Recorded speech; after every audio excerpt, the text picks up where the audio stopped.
What is going on, everybody? I'm going to show you what we have here for our nutrient line.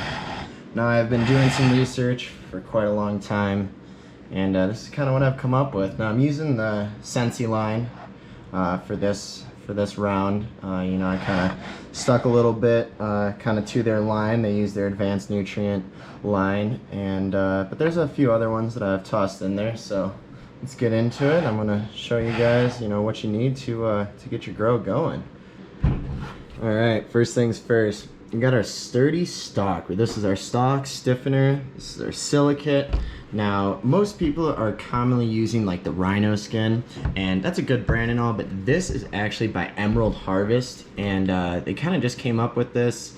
Definitely taken over as far as what you kind of want as your silicate coming in. So this is going to be a little bit better than your Rhino Skin.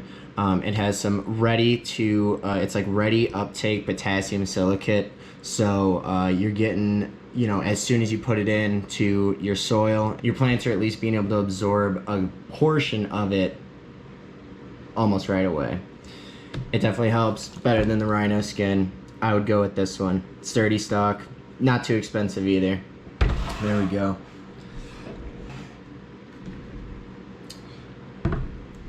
So our next thing, and I also want to remind you that I'm going to be showing you the order that you want to be doing your nutrient line in. So you want to start with your sturdy stock, you want to start with your silicate, and put that in your water and give it a good shake. You want to make sure the sturdy stock gets around. And then comes the CalMag. It's what we need. I stuck with the Sensi Cals. Like I said, I stuck with their line because with this, they're also giving a little bit extra of the iron, the kelp, and the micronutes versus just the standard bottle of CalMag that just is literally just giving you calcium and magnesium. So as you can see, we're getting a little bit, a little bit of iron, a little bit of zinc. What else? We got a little bit of nitrogen in here. I don't know if that's in all of them or not. But there we go. Like I said, sticking with that. So here's our next thing. And again, this is all heavily researched, and this is the best that I can come up with. Just want to point out this is a cup-winning nutrient. So moving on to another cup-winning nutrient. So here's our base. These are our Sensi Grow A and B. So basically, you're just going to want to use these, as they say. Again, definitely want to follow along with what their guidelines are. I definitely recommend using probably about 1/2 of what it says off the bat, and see how your plants kind of react to it. Definitely the manufacturer wants you to use as much as possible of this, so you're going and buying more. So you want to probably half this down. So what it looks like, 4 mils per liter. So what are we working with?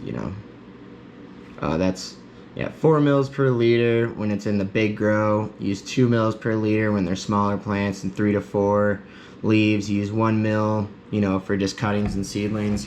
So right now I'm on week 2. I've been putting in about like 2.5 milliliters of each of these, and everything's been working fine. I'm gonna slowly start upping it, but like I said, we're early in the phases here. So that's our next base. So then we're going to start adding in our nutrient here, and I like to go with the voodoo juice. So now this is our bacteria. This is our, what helps keep our roots good. This just is an all around good thing for your plants.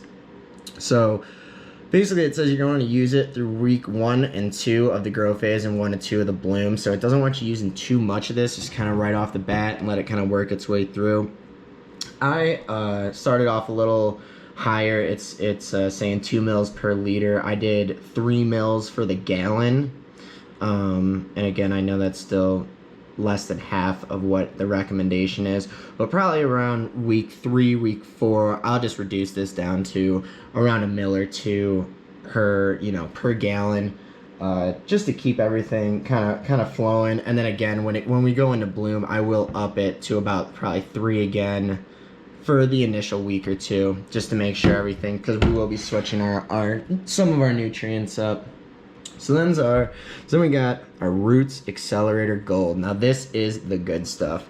You're definitely gonna want to use this. This is gonna be, you know, probably one of the more expensive nutrients you're gonna pick up. But either way, this is what's gonna help your plant absorb the nutrients. You know, all of the stuff that we're putting in there. You're gonna want to be able to, you know, basically this is what's keeping everything going. So definitely get that. Then we move on to our B52. So this again is not a Scentsy line, but I definitely do recommend it. This is going to give you your B vitamins along with quite a few other things, but most of your B vitamins down here. This is definitely beneficial, mostly throughout the whole grow.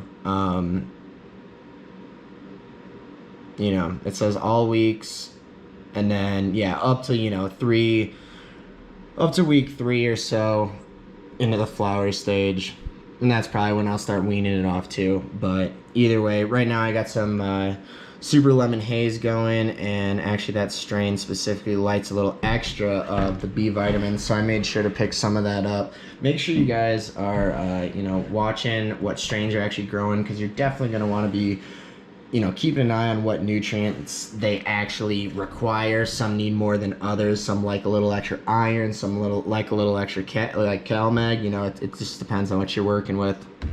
So then we move into our last thing. That's our Sensizyme. So here again, this is just a nice little root zone kind of helper. It keeps everything moving along down there. This is going to be like a healthy dose of enzymes going in there to help break down the nutrients, kind of keep everything, again, keeping your plant able to absorb all this stuff that we're putting in there.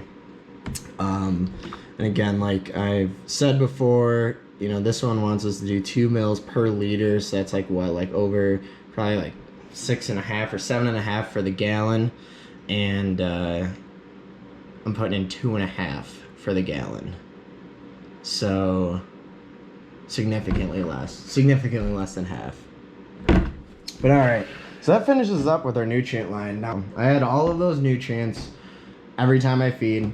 When I first got them in there, I got them kind of as basically clones, but overall the first 2 feedings, which basically lasted about a week, was just straight water, and then the nutrients started going in, and we've done 2 full feedings of nutrients, and probably on this 3rd one I'm going to stick with the same milliliters of each of them, but by our next one after that, we're going to be upping these, and I'll show you guys the plants here next. I just want to say this is also a nice mycorrhizin, so when you're getting your clones or whatever you're using, you want to pick up some of this stuff. It's just kind of like this powder. Basically, you want to drizzle it just like in the soil, kind of like on your roots, and when you put it in and water it up, it's basically like the plant won't see that much of a shock. Going from basically its small little clone stage into a full-size pot, it'll definitely help with that transition and not have them shock so well. So let's go into the grow. We'll see how that looks.